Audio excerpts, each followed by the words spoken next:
on a regular swarm. Now, one more thing I want to show you is, well, let's say, you know, I kind of like that feature, or I just got a Magnum swarm, a swarm Magnum, and I want that automatic feature back, because that's way cool, and I think it is too.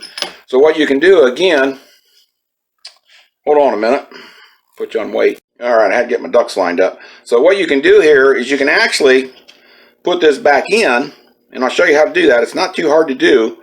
It's a little fiddly, but I'm plus 60. I didn't have any trouble with it. If you think you would, don't mess with it. Don't take it out to begin with, but here's how you put it back together for those brave ones.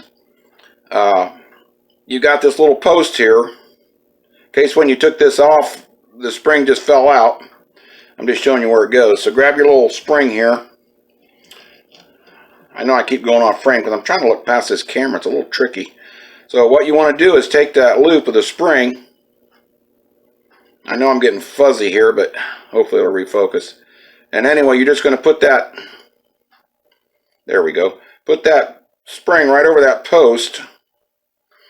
And you want this spring to the outside. Now you're going to engage it just like that, right down in this notch right here, okay? Now, it's kind of hard to see, but if you're off camera, when you have it in your hand, you're going to be able to see it real easy. There's an extra piece of plastic sticking up right here. It's right here on this edge. You can see it just barely. What you want to do is you want to take this, the other half of this spring, let me get some focus here maybe. Hold on a minute, second. All right, where'd you go? There we go. Take this spring and you're going to push it, bring it down real careful, and you're going to lock it underneath here. Okay, so what that does is it captures it, so it's not going to fall off when you put it together. So just push that down, okay, just like that. Now it's captured and it won't fall out. So what you can do is get your top again, and I'm just going to put this back in. So you want to flip it over and kind of be genteel with it, because you don't want to rough that spring up or anything. You're going to find your square hole there, and that's where this button goes in, if you recall. So you're going to put it right back in there just like that. Okay, now there's your rotary release, your manual release, like we could call it. Now this is setting in here, but you're not done yet, because now we need to release that spring, because if we don't, that automatic action won't work. That spring has an actual job to do when it's inside this thing to help this ratcheting wheel here actuate. So what we got to do is we got to just get a small, I just use a pointed little probe, and it's a little hard to see here, almost impossible. You'll be able to see that edge of that spring, and I'm going to release it so that it's captured on this black part, because right now this thing will just fall right back out if I'm not careful. So let me put this down. I'm going to get a little probe for that.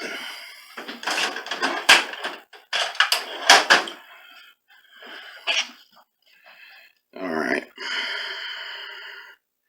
What you want to do is you're going to put that probe in there. You're going to be able to see that wire on the edge. It's right on the edge of this, oh, could we call that a 2/3 moon hole or something? But you'll see it right here on this edge. You're going to stick the probe in here. You can use a needle or something. There's hardly no pressure on it whatsoever. And you're just going to release it. There. I don't know if you heard that or not, but that spring let go from here and it came over here. And this black cover has a way of capturing that spring right here, and you can see it. If you've done it right, you can see it on this other side. Okay, so, and that captures it so that well, now it's not going to fall out. Okay, it's being held in there, and you can go ahead and put it back together. This is going to make that thing work. So just turn it over carefully. Don't move the red button or two. Oh, it just fell apart. Hold on a minute. So what you want to do here is you can take your cover that you just put together. All right, and we can flip this over. You're going to line up your little nubbins here. Kind of be careful with it. I'm kind of holding this white drum just so, because it makes me nervous. I don't want it to pop or anything. So I get my focus back here. There we go. And what we can do, line up our little nubbins there, put this back together, okay? And then we put our spring back in. So let's find that. Get back in there. I think everybody knows how to probably put a spring in, or a screw. There you go. Snug that down, don't over tighten it, of course. Now as you can see, this thing still works, okay? Now, what it will do here, we're right back to normal. So when you move this little red lever, yeah, it puts another pellet in there. But it doesn't do it until your Swarm Magnum gun goes off, and that inertia makes this mechanism actuate, or B, you're using it with the regular Swarm and you manually just move that lever. So we're right back to working how we was. So basically that's it. I just wanted to show you it is possible to use these on the regular Swarm Maxim. It's a little fiddly with that red thing, but it's not too hard. I didn't have too much trouble taking that out and putting it back in, as you've seen, to make it actuate differently than the normal one. So I don't know if that interests anybody. It really interested me because now I can get either one. Right now I'm favoring buying these because I can use these on either gun.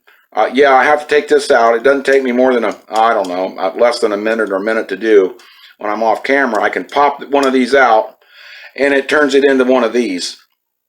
And then again, if I get the other Magnum down the road or whatever, I can take half my mags, make and work on that, and the other half I can just keep using the regular style or the modified one that acts just like this. So I hope this helps, and you guys and gals have a great day. Oops, sorry about that. All right, you might want to take one of these apart to clean it, or again to modify this like I showed. But guess what happens? Well, I'll show you. I'm going to take these pellets out of here. I just don't have to mess with extra parts.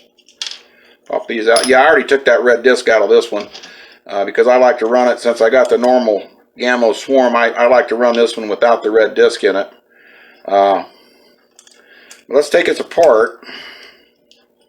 And hopefully I can do this with this camera in front of me. And where there's no pellet in there, that's what happens right there. And it might happen to you anyway. But what happens is this thing springs, that's my spring word, and this thing comes unwound. Well, now if you try to put it back together, you're not going to have enough tension to advance the pellets correctly. Everything's not going to work right. Okay, so what has happened here, let me take this apart.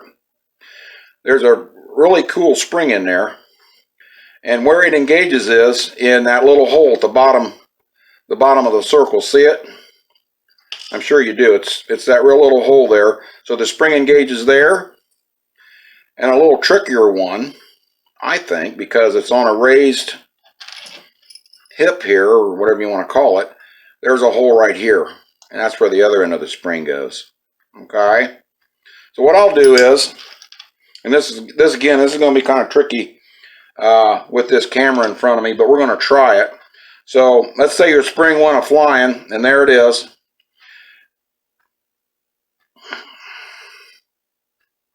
And they're basically, doesn't matter what end you put in first, they act the same way. So what I'll do is, I'll take one, and I put it in the white part first. Well, how come? Well, because it's deeper, and it seems to hold it in that hole a little bit better. So it's just going to be kind of hard to do on frame. I'm probably going to have to do it off frame, but what you want to do is line that hole up, and you can flip it over, and you'll be able to tell when you did it right, because you'll see a silver end jutting through that hole there. See, it's not through there yet, but that's the whole idea. You want to stick it back in that hole. Let me see if I can deftly adjust this a little bit. There. Hold on a minute. There we go. You may or may not be able to see, but now, whoa, where'd you go? That's sticking through that hole now. So I've captured one end, so that takes care of one part of my problem. Hold on a minute, I'm going to go off frame here and get my hands figured out. So then what you want to do is you got the other end right here, obviously. And again, you got that little hole there. See it right up here?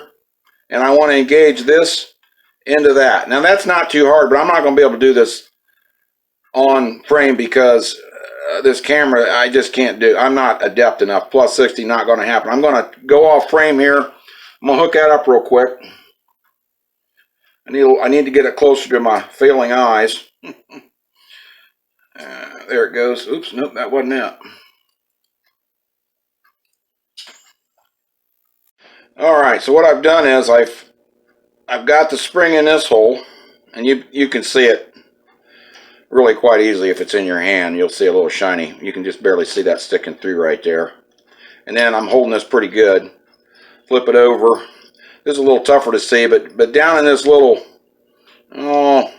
round slot, you'll be able to see that spring is popped through that hole that's right over here. You can see this little notched out part. You'll see a spring end right in there. And again, you're probably not going to be able to see that with this. Let me get my light a little closer here maybe. I don't know, maybe that'll work.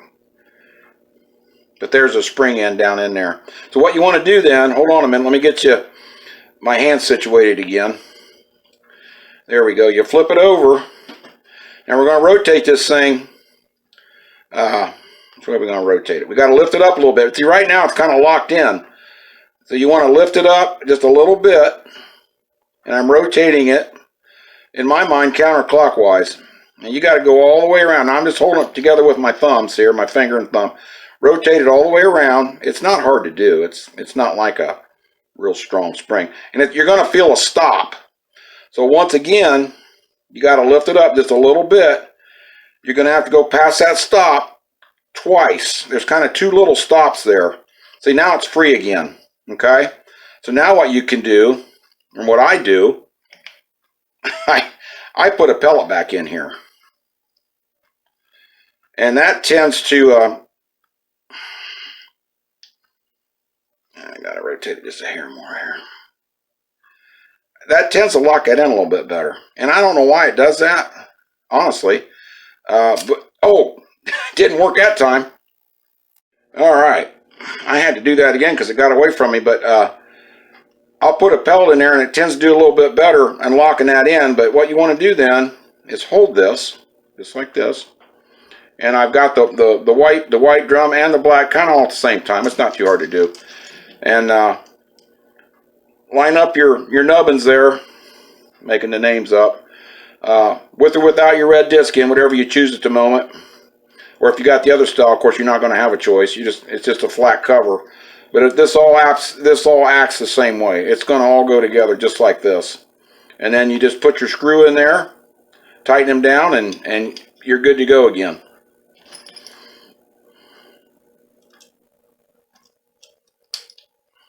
Screw that down. There we go. And yeah, you're right back to normal. Now again, I've already got my red disc out, so it's going to advance on its own. I only had one pellet in there, but the idea is there's no manual advance. It's back to normal. That's how you put that spring back in there. I hope that helps. I won't hold you back any longer. And so thanks again for tuning in.